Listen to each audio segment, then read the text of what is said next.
Hi guys, today we're going to do a little make and we're going to bring the outside inside.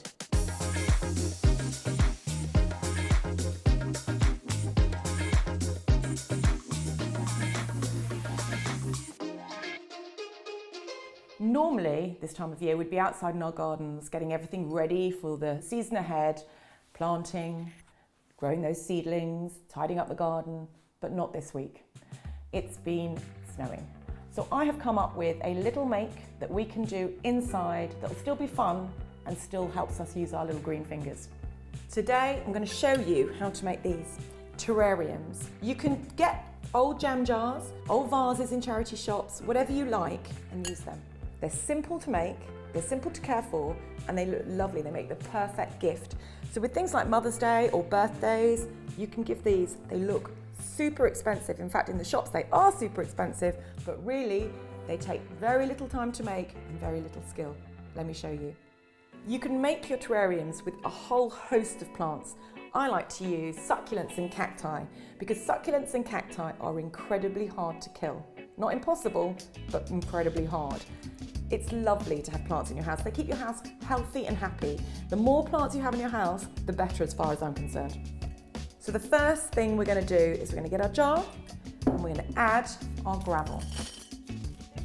And that's going to provide a layer for drainage to allow the water to evaporate within your terrarium. Next up, we're going to use activated charcoal. You can get it in good garden centres, and you're just going to sprinkle, I would say, about 2 tablespoons. Sprinkle it around, use your hands if you like, to make sure it's even all around the bottom of the jar.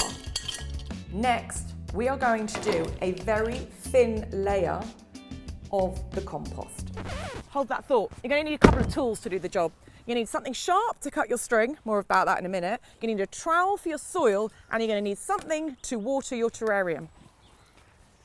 As you're pouring in, be really careful to try and get it in the centre of the jar so you don't get lots of the soil sticking to the outside of the jar. We can clean it at the end, but it's just a bit of a housekeeping rule.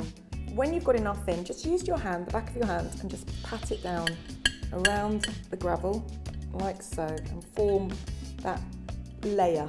Next, we're going to do an ornamental layer of our gravel. Now you can use any colour gravel you want.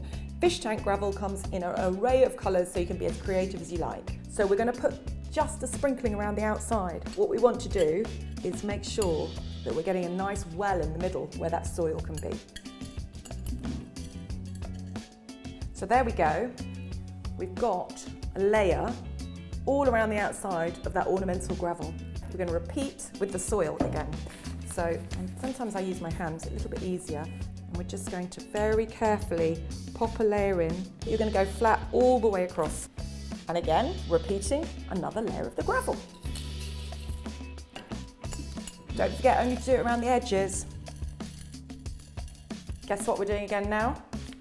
Another layer of the compost. Quite a thick layer this time, because this is the layer that we're going to plant our plants into. So we need enough space for their roots. When you've got quite a thick layer, don't punch it down this time, don't press it down.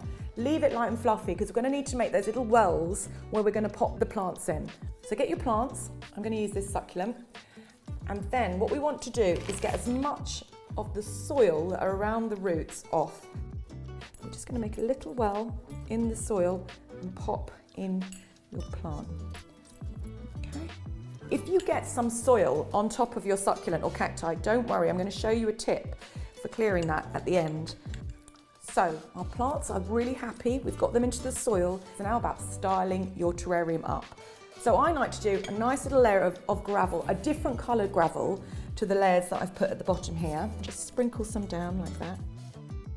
If you go into the pots in your garden, you'll often find this lovely moss growing in the pots, and you can forage it and use it in your terrariums.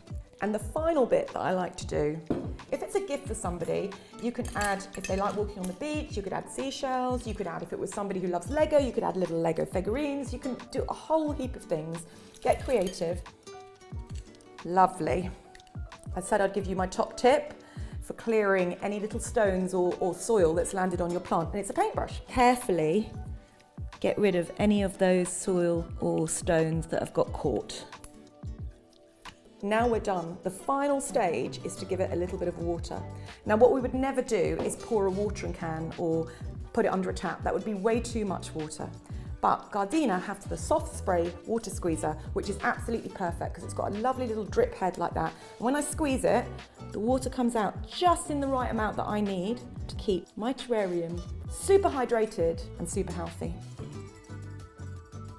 If you're thinking of giving it to somebody as a gift or for Mother's Day, get some string, cut, just tie it around the top of the jar. This is going to be for my mum.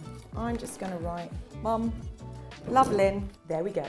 The perfect indoor garden, really easy for you to make.